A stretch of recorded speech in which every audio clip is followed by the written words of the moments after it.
Welcome to the Root of Power podcast, where I teach you how to chase your joy, find alignment, and create a life and a business that you love, using actionable methods, interviews, and inspiring stories from people who know that true freedom is found within. I'm your host, your always hype woman and sometimes ass kicker, Amanda Chills, and I am so proud of you for choosing to step into your power. Come along, we've got dreams to build.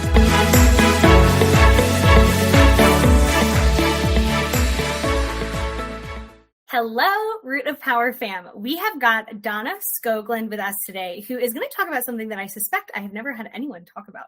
So this is very exciting. And she comes to us from California. Kelowna. It's a place in BC, Canada.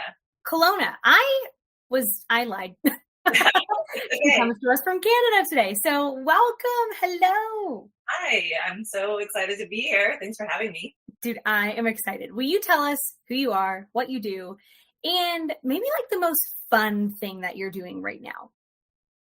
Ooh, okay. So I am a yoga teacher, also a health and life coach, mostly for yogis, because that's the people that I know. Those are your people, yeah. Yeah. And yeah, so I have a group coaching program where I coach mostly yogis or people that are into yoga, into an Ayurvedic lifestyle. So that is like the sister science of yoga. And it's based on developing healthy habits and making that just a consistent, normal part of your day so that you can have less stress, more energy, better sleep, healthier digestion. Life is better. Yes. Yeah. And and then I do just life coaching, one-on-one life coaching on all topics, all things, and I love it. Yeah. What's your favorite thing to jam on with like life? Well, I love coaching on relationships. Even though like I'm totally in the health world and that's like kind of the thing that I probably talk about the most, I actually love talking about relationships. And which I think is health coaching. Like our relationships quite literally make or break our lives. Absolutely. I mean, it is the number one factor and contributor to our happiness. And it's the thing that, can create the most like unhappiness and conflict and problems in our lives, even related to health and like how we take care of ourselves. Yes. I teach a lot on relationships and I am always surprised when I have to teach people that relationships should be transactional. Like they should be viewed kind of similar to a business relationship. I'm like, if someone handed you a job where you have to club baby seals for a living, even if they paid you like $10 million a year, you'd be like, I'm not taking that job. Yeah. That's not for me. But then we'll like date somebody who are like, oh, it's the personality equivalent of clubbing baby seals for a living. But we're like, this person should definitely be my boyfriend. Yeah. Or girlfriend. And it's like, why do we do this? Yeah. No. But you're right. It has a huge impact. And I would be willing to bet a lot of people come to you looking for like health and wellness. Yeah. And one of the hugest barriers to them being happy is their relationship. So it makes sense that you end up like talking about it a lot. Yeah. And also because when you're living with someone, you've got their habits. And then if you're wanting to change your habits, and those habits are now different, then it's like, for example, having like a husband that wants to sit on the couch and eat popcorn like at 11 o'clock at night, and you want to stop doing that. You want to go to bed earlier. You don't want to eat late at night. That becomes really hard because if that's like connection time, what are you going to do? And so these are all real obstacles to changing your own habits because our habits are contagious. Like who we are surrounded by actually highly influences us. Yeah. And, our behaviors and our actions. So it's a real thing that like people, we need to strategize around. We need to figure out how is this going to work? How did you get here? Were you always into yoga? Was this like a twisty, turny, wibbly wobbly path? Yeah. So I was a dancer and from when I was like 3 years old, and I moved to New York City to pursue dance after college. And I realized pretty quickly that I just didn't have that drive to just keep putting myself out there over and over. I went to one audition. It was a horrible experience. I was like, I don't want to do this anymore. So I was like, naturally, because that's what, dancers and actors and in New York, that's what you do. So right. waiting tables, that's where I met my now husband. And he went to a gym that was right below a yoga studio. And he was like, you should check out this yoga studio. And so I did. And because I have this background in dance, I was naturally flexible and in my body, and it just came really easy to me. So I started doing it and fell in love, and then decided to take a teacher training and became a teacher. And then, so that was about 18 years ago. Wow. And then 10 years ago, after my second son, I have two boys, I was suffering postpartum depression. We had moved to New York City to where I live now, which is, I think of it small, it's 200,000, around 200,000 people. But for me, I grew up in Houston. Definitely not New York City. No. Yeah. So comparatively, I just felt like I didn't fit in. I didn't have my own family. I didn't have my own friends. I didn't have a community. I felt completely out of place, lonely. I was suffering postpartum depression. And so I was like, and yoga was like my savior for just, the 1 hour a day. But as soon as it was over, I was back into just feeling overwhelmed and stressed and lonely and depressed and all these things. So I was looking, I was searching, and then I found Ayurveda, which is, again, like I said, yoga's sister science. So I found it through yoga, and I started learning about it, which is all about just daily habits and daily routines. And I just started to shift my daily routines. And as I did that, I had more energy. My depression went away. I felt clearer. I felt better. I felt happier. And I was like, I gotta tell more people. I gotta tell everyone. They should know. Yeah. So that's when I decided to do this and coach and And it's also, go ahead. Sorry. No, I was going to say I remember very clearly I was just teaching yoga at the time, and I was trying to make more money doing yoga or teaching yoga, because you don't make a lot of money as a yoga teacher. Right. And we had just bought our first house, and my husband was like, you got to make more money. Like, this is not. Listen, we got a house to pay for. Yeah. And he was like, you should sell insurance. And I was like, do you know me? I have zero interest in doing that. No, thank you. And so at that moment, I remember clearly making the decision that, no, I'm going to find a way to do what I love for a living. And I believe that that's possible. Yeah. I love that. Yeah. So I was like, I'm doing this. I'm making this work. I am going to. Yeah. Go big and real home. And we're going big. Yeah. Oh, I love that. How is it going for you? So you've done it for about 10 years now, 10, 12 years? Yeah. It's amazing. I love it. I absolutely, it's like, I can't believe I get to do what I love every day, all day, and make a great living doing it. Right. And it's totally possible. And it's really, really wild to me when I work with people. I literally had a client probably a couple years ago now, and I think they struggled with me at first because I tend to be a pretty happy person. I've done this work for a long time. I call myself out on my bullshit. I do what I need to do. I do things I like. I also had a lot of support to be able to do that. Right. So she struggled a lot with me in the beginning because she was very sad, very depressed, very grew up in a very victim mindset home, and everyone is against me and everyone's unhappy. I literally don't think she knew a single happy person. In her life. And I'm like, that makes me so sad for you. And one day we were talking, and they said, well, everybody hates their job. And I said, well, no. First of all, I love my job and I make good money doing it. You can have both. And it made me so sad. She was probably in her mid 20s to have a person in front of me who I'm like, that doesn't have to be your reality. Just because that's all you've seen doesn't mean that that's all there is. And it made me so sad for her. And she's crushing it now. I'm like, oh yes, bitch. Yeah. But there's so many people like that who they literally don't know. They literally don't know. And no, it's not easy. I think entrepreneurship is one of the, listen, if you want to come to Jesus with every fear you've ever had. Totally. It's the greatest spiritual practice ever. Right. And probably parenting. I can imagine parenting and entrepreneurship are both big fat spiritual practices. It's you're bringing something into the world and you're nurturing it and taking care of it. And And it just makes me so sad that people give up before they even try simply because they don't know. And I'm just like, it's hard, but it doesn't have to be hard. Like it doesn't. It gets to be easy sometimes too. So I love that for you. Do you think that not everyone is necessarily meant to be an entrepreneur? I don't. That's a good question. I think anyone can do it. That doesn't mean that they want to, but like entrepreneurship is essentially like anything else, a set of skills, right? Like people can, in the realm of possibilities, learn these skills and quite literally apply them because that is a muscle memory. Yeah. But I think some people can't get past themselves and they can't get past their mindset and they can't get past their fears. Like it's gonna bring your biggest fears up.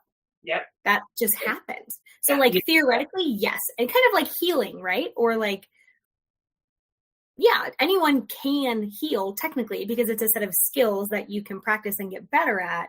Whether people, sometimes what I say is really harsh. Sometimes whether people are cowards or not has nothing to do with me. And that's something I'm sure you've seen as a coach so much where like you can only educate someone and empower them.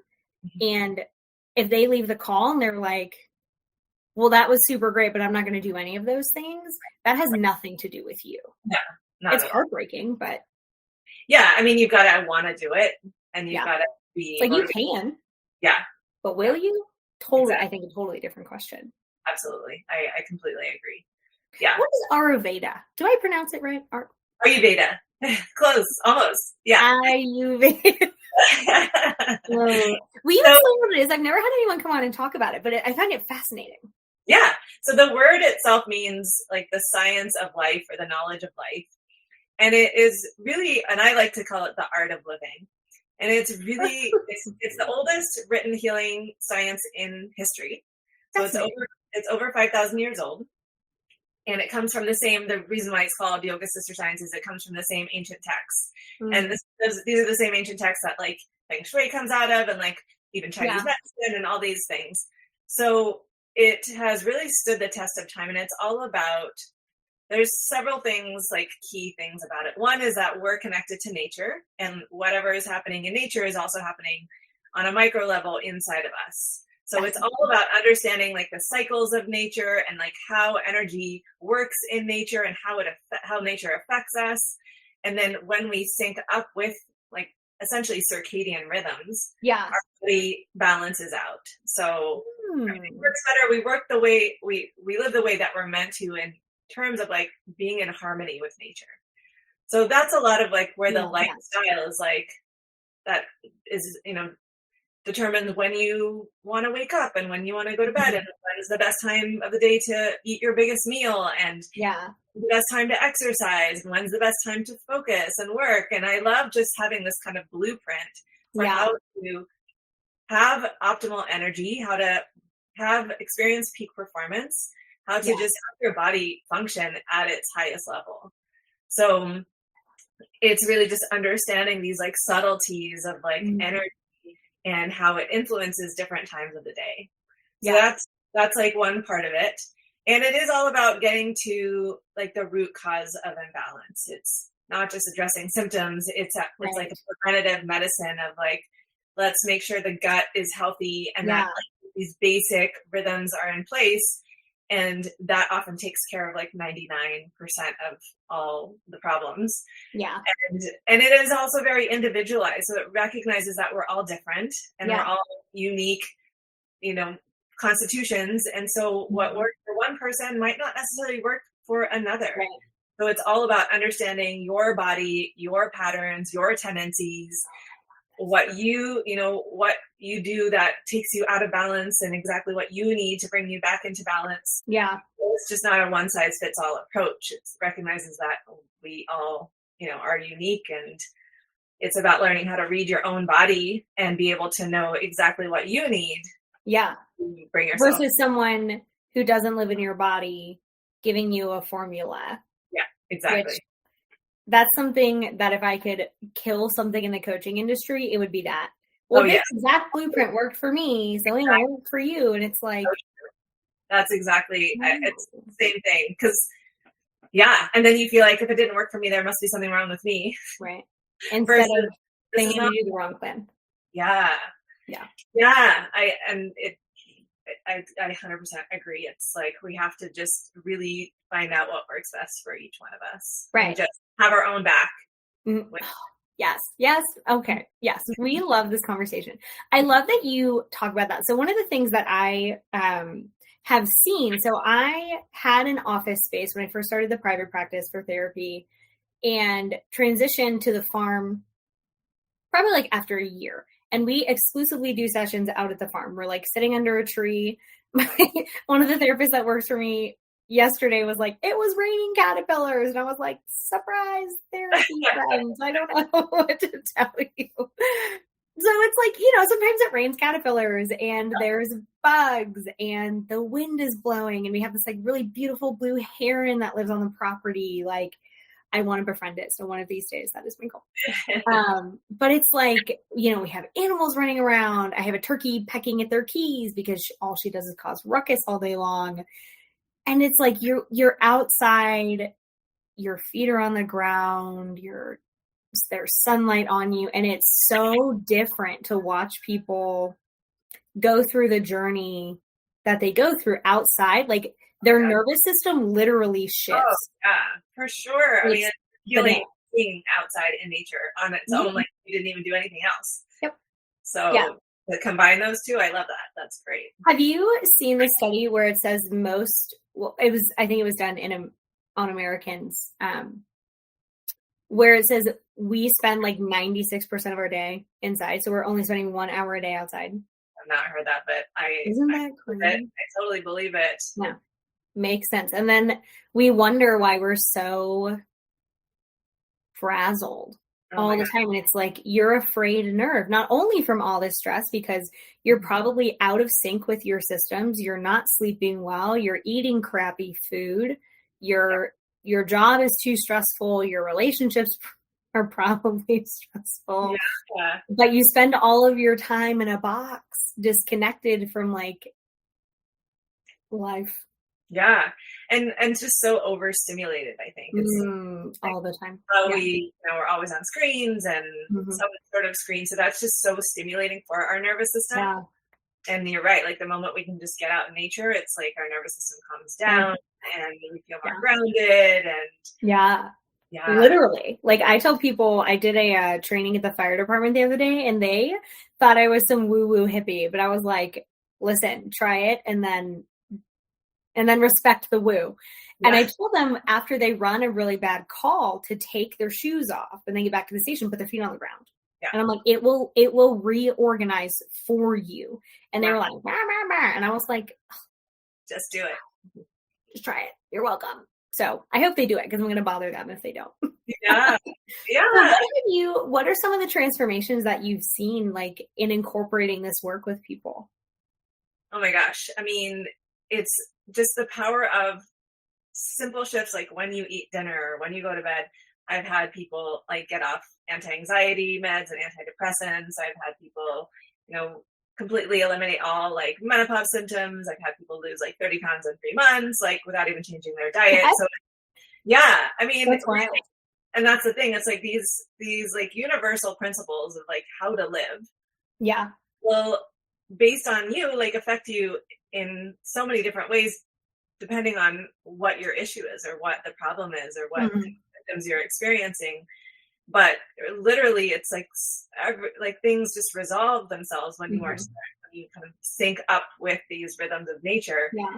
And you just start taking care of your body and making that more of a non-negotiable part of life. And and the whole idea is making it a habit. So it's like brushing your teeth. It's going to do it every single day. So it doesn't feel like, because I think a lot of, mostly women are like, I know the importance of self-care, but it's like prioritizing it. No time. Yes, no time. It's so hard. It's like I have all these other people to take care of, business and work, and it can be really challenging to just like make that a priority and make that just a non-negotiable part of your life. But it pays off in every way because that's how you feel. physically and mentally is going to create a ripple effect to how you show up in every other part of your life. Yeah. I love that. So what does like a typical day look like for you? So I wake up around 5-ish and give or take. And right away I will go drink like 4 cups of water, warm water, and just rehydrate my system, flush everything out. Yeah. Work out. And warm water. Because first of all, like, it's easier on your body because it doesn't have to convert it to body temperature. So it actually just like flushes through easier. And I like to do like a little squeeze of lemon. So then there's, it's alkaline, it's detoxifying, it's great for digestion. There's all these benefits for that. But essentially you're wanting to just like create like a internal bath, like a flush.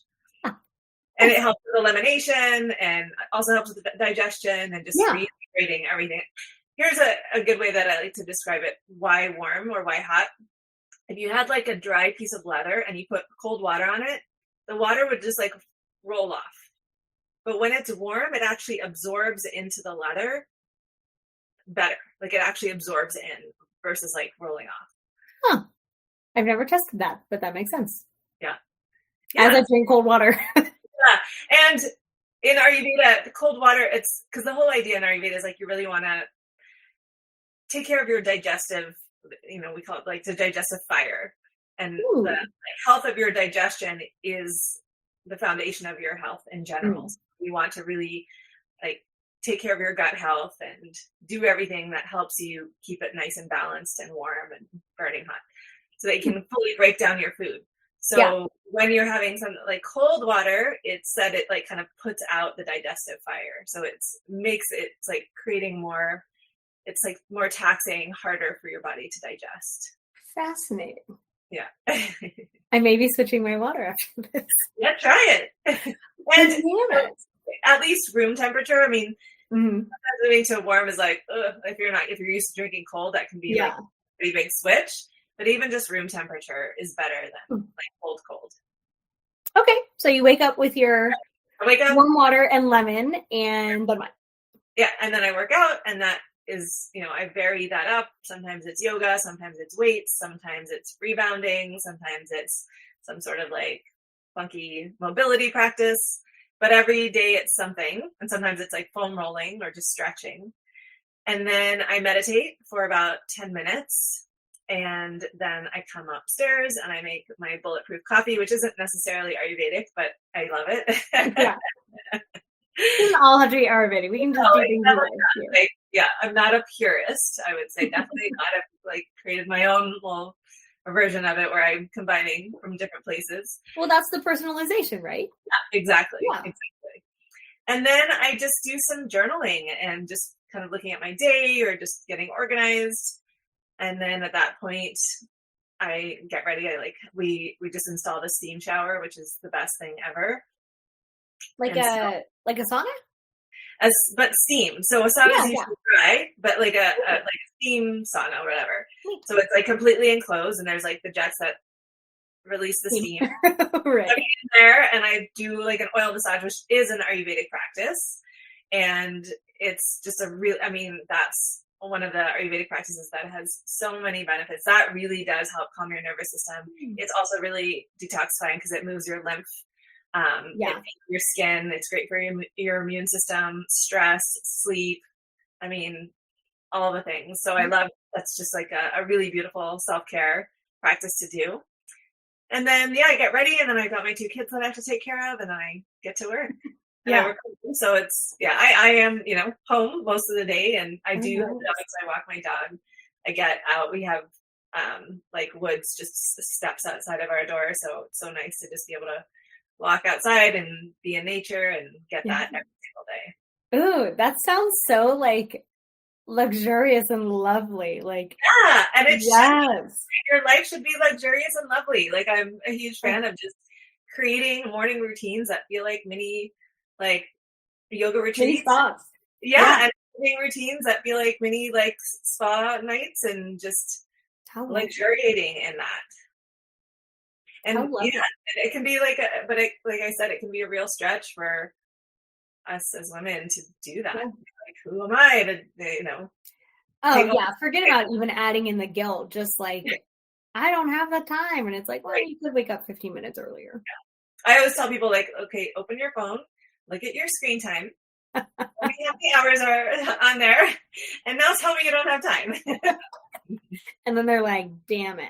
Yeah, totally. Yeah. I just paid you to call me out. And you're like, yes, you did. Yeah. Yes. So where do you normally start people? Like, do you normally start with? Yeah, I mean, I don't know where you start. I start with lunch. I start with, why? Are you eating lunch? Because lunch is the most important meal. And that is when, so Ayurveda is all about, again, our connection with nature. And so when you think about the middle of the day, that's when the sun is highest in the sky. So that sun is reflective of the digestive fire. So it's actually the strongest in the middle of the day. And our bile is highest. Like we have the most amount of bile, which is what breaks down proteins and fats. Mm-hmm. We want to fuel ourselves adequately in the middle of the day. That's actually when we should have the most calories, the most protein, the most fat. Yeah. And that will give us energy and fuel for the rest of the day. So we want to make sure we're eating lunch, because a lot of people skip lunch, or they'll just kind of like maybe snack throughout the day. Yeah. It's a smaller thing. It's a smaller meal. And then I have been eating backwards. Yeah, most Americans do. Yeah. And people in the West do. And I do a lot of things wrong, I think. That's okay. It's all right. It's not your fault. It's like the culture that we're in. And when you don't eat enough in the day, you end up overeating at night. Right. So like the sun, when the sun goes down, our digestive ability also goes down. So the later in the day it is, the harder it is for your body to break down food.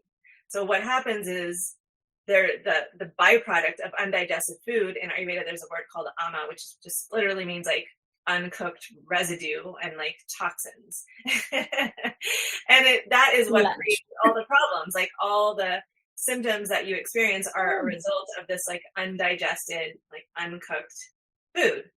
So it's so important that we're burning our food, like we're burning it up, and it's turning into like healthy tissues and energy. Yeah. And if it's not, it's creating havoc on your system.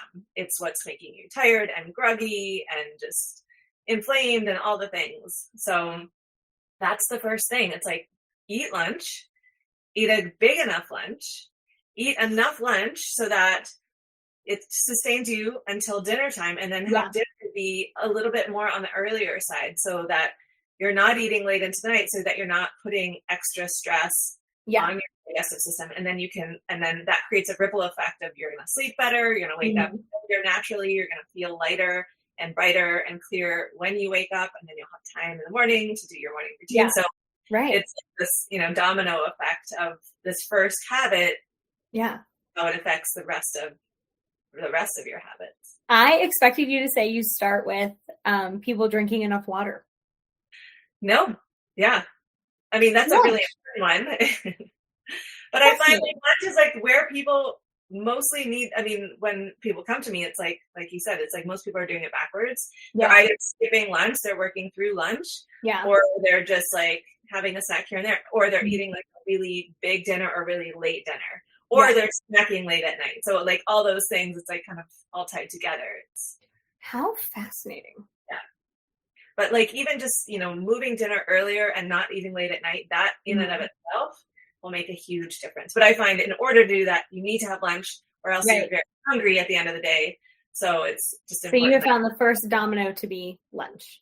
Yeah.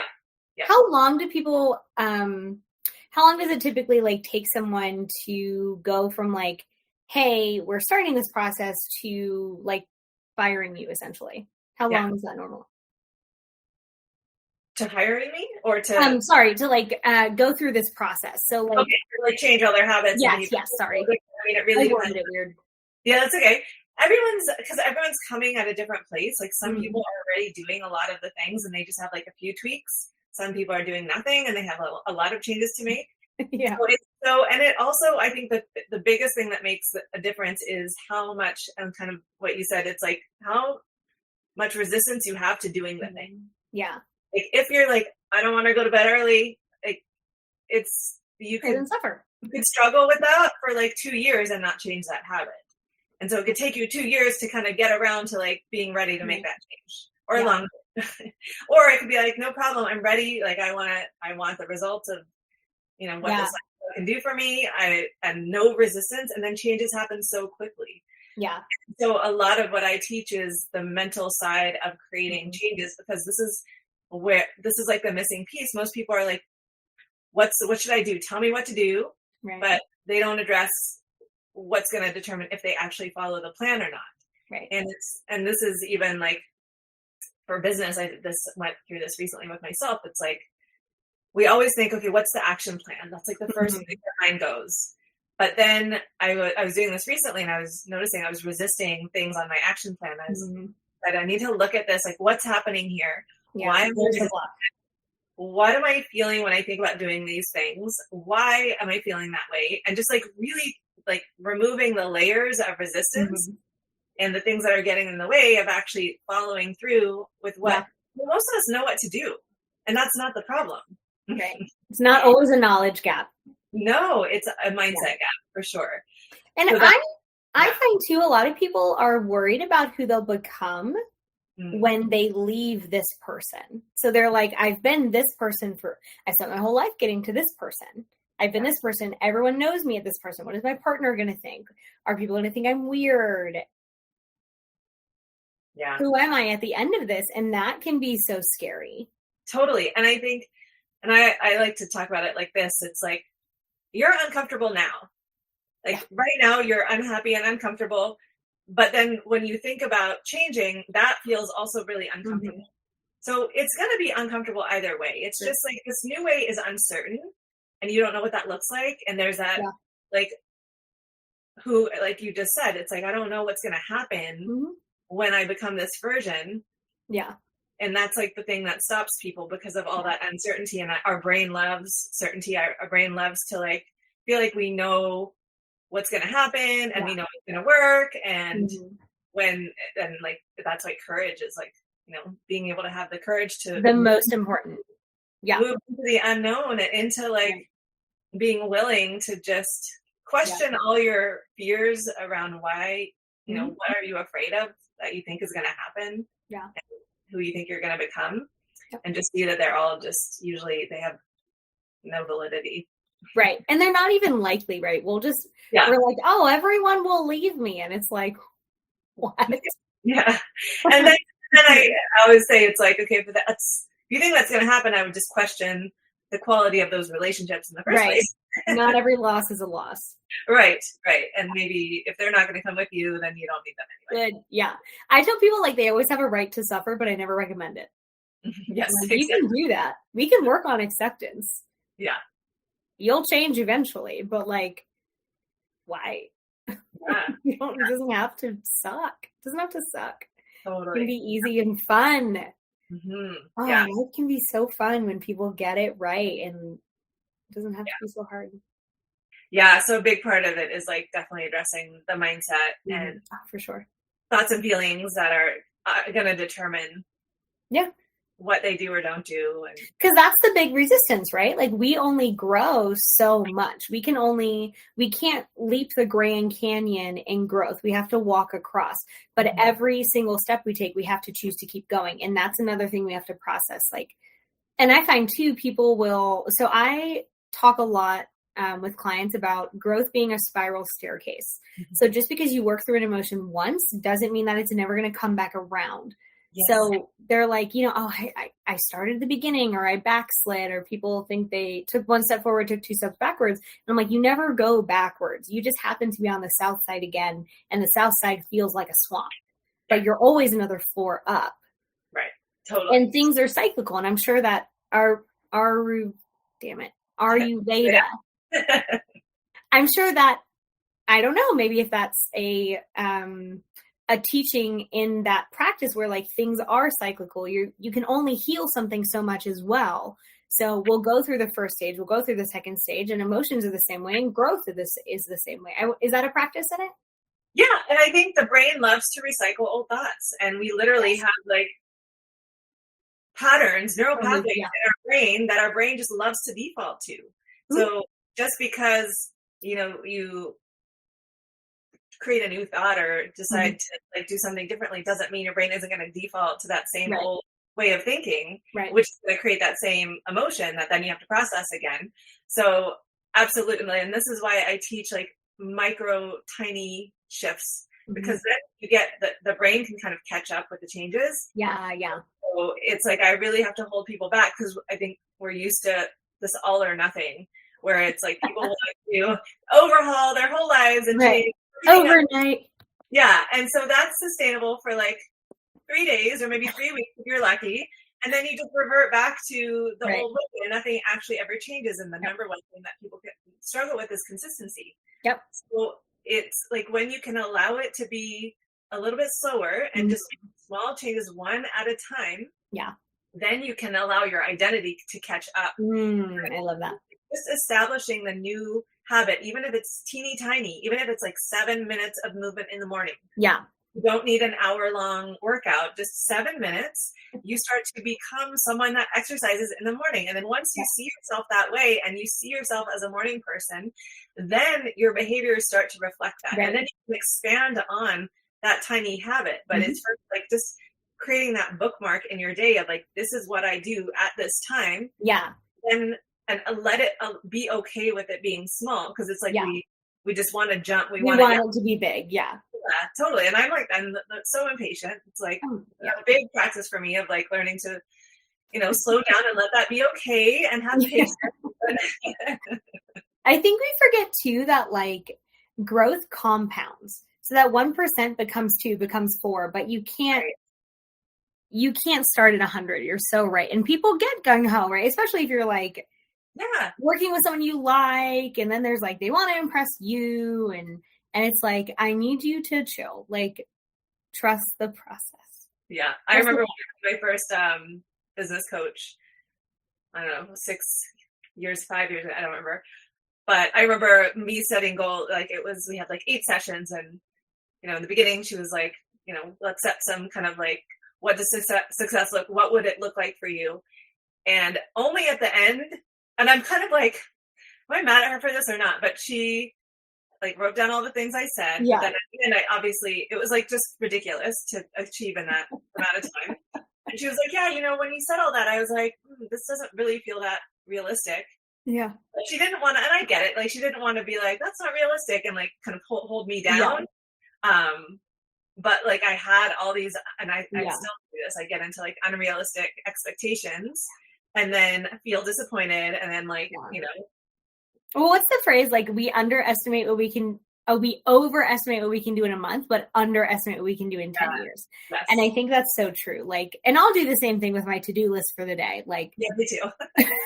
Today I was like, I'm going to do this and this and that. And I was like, bitch, you know that you ain't going to do all that. I know. Slow learner. And I look at it, I'm like, well, that's a lot. And then I'm like, no, I'm going to do it. Yeah, I know. Why? Yeah, and I teach this, and I still fall into that same. We're human, right? Listen, if your coach pretends to be perfect and always follow what they're saying, like, they're a grifter. They're lying to you and to themselves, probably. Yeah, and I think I do attract people that have those similar, like perfectionistic. I have a lot of like perfectionists or like just high, like overachievers, or just very driven. Yeah, which is that's often because people are like hungry to change. And grow. And I think I think there's a lot to be said for like our journey becoming someone else's roadmap. Yes, like we go through things. I think we go through things I think everything has its place, right? I don't want to sound invalidating. I think everything has its place, and we choose what to do with what happens to us. Yeah. So, if you go through hell and you come out the other side, I think it's worthwhile to turn around and say, here's how I got out of hell. Mm-hmm. Not that you have to, right? We don't have to do anything except for die eventually, but outside of that. Yeah. So you normally start with lunch, and then from lunch, it tends to build the rest of. Fascinating. So are there any like hard yeses or nos? It sounds like one of the hard yeses is like tune in with nature, listen to your body, honor your needs. What are some of like It's funny because it's like it's completely the opposite. The answer to every question in Ayurveda is it depends. So there are no hard yeses and nos. It's really like something is either a poison or medicine, depending on who it is or what it's for, or like the context. Sure. Okay. So yeah, I mean, it's, I mean, I have some hard yeses and nos in my own life. That's like what You're snorting cocaine. I don't know that like, that's when I help people with in general, it's like, for me, sugar is a problem. And it's not like you have to be 100% sugar free, but it's like, definitely take out 99% of it. Yeah. And so there's like things that I know are just make such a big difference that I'm like really. We make those encouraged no's. Yeah. So, I mean, that's just like one example, but in general, no, I mean, it's like what, and I also approach it from like, what do you want to change? I'm not going to like, any shit is on you. And what are you ready to change right now? And let that be enough, and let that be enough, and make the changes that you are already excited about making and want to make. And let's like create a doable roadmap for you to actually make those changes so that they are sustainable and they are, permanent. And it's not just like this all or nothing, like do it for 3 months and then go back to what you were doing before. And then I find like, at the next level, you might be ready for something else, but you can't force anything. Like you have to truly have the desire to do it. Yeah.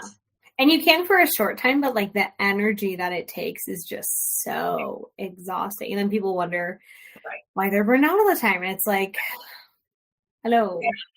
And then the other thing I do, it's like, okay, what do you want to make? But then like, what are things that you need to make, but you're not necessarily ready for? And then we start to shift the thinking around that. And so we kind of work with the mind first before the behaviors. And then when the mind is changed, then the behaviors change naturally. So it's like, it's like it happens almost automatically. So there's no forcing, there's no willpower, there's no like making yourself do something that you really don't want to do. It's like, how can we get you there to a place of wanting to do it and, being ready? And then I love that. It's so empowering because it's always their choice, right? And it's always honoring them and their space and their capacity and their willingness. And that's so transformational. So when coaches talk about like, holding space and being prescriptive, it's like, that's the point. It's saying you're the driver here. Like you're it. Because you're going to leave at some point. You know what I mean? Like coaches step out, therapists step out. And at the end of the day, it's you. Yeah. So how do we get you to the point you want to be in? Yeah. And I think that's such a big part of Ayurveda is learning to using the skill of self-awareness to put into your body, your intuition, your deep desires, your purpose. And I think developing self-trust is a huge part of it because we're so used to it. Like asking the expert or asking the coach or asking the Google or like going outside for the information versus like being a self-referral and using our own resources first and then exhausting those and then going out. Yeah. Like for me, it's like that's been a huge thing that I've had to work on is just not trusting that I have the answers myself and always feeling like they're outside of me. So I think a good coach actually like brings you back to developing your own self-trust and, having your own back and deciding what is best for you. And then continuing to like, just do that. Like, keep doing it. Yeah. I don't know about you, but I have found that people always know. They always, they may at first say, I don't know. And I'm like, bet you lying. Yeah. But they always know. And then I say, okay, what's your best guess? And it's the right answer. And I'm like, okay, do that. Great. And they're like, all right, I'll just do that. And I'm like, great. Yeah. And I think we always do the things that we actually want to do anyway. Like it always right. It's always the right answer. Right. Always. Yeah. Never the wrong answer. We always know. We just think we don't. Yeah, exactly. And I think saying that when we say, I don't know, it's like we block ourselves from accessing our own intuition, our own wisdom. Knowledge. Yeah. And knowledge. Yeah.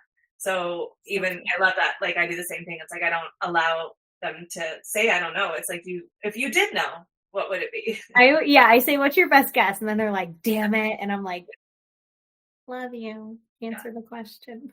Totally. And that just, it doesn't require you to ever develop that self-trust when you are, when you're outsourcing it.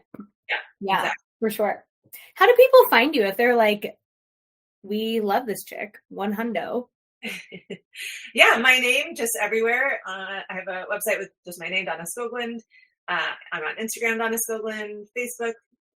I have a Facebook group called the Grow Strong Community. All the places, just my name. Yeah. Oh, we love. And if, let's say they listen to this whole podcast, as they should, because it was, yes. Yeah. Now I'm going to ask you for like recommendations for Ayurveda, because fascinating. Yeah. And I bet there's some podcasts. I will find them. And I'm just going to listen to your other podcast. And then that's a great plan. So if they forget everything that we said, and you want them to remember one thing, what would that be? If you can take like 2 minutes a day to just close your eyes and check in with and just ask your body, what do you need today? And develop that relationship with yourself where you're just doing that. Because your body is always communicating with you. And when you're just taking a moment to intentionally listen and to be in your body, I think that is one of the most powerful practices you can do. And that is Ayurveda right there. That is it. Like Ayurveda, the word for health in Ayurveda is svasta, which means to be seated in the self. And that's like taking a moment to sit with yourself, in your body, and just ask your body, what do you need from me today? Okay, we're just going to end on that. Like, look, your info will be in the show notes, y'all. Yes. Okay. You are a beautiful human. Thank you for like pouring into us for the last hour. Thank you for having me. It was fun. You are a doll.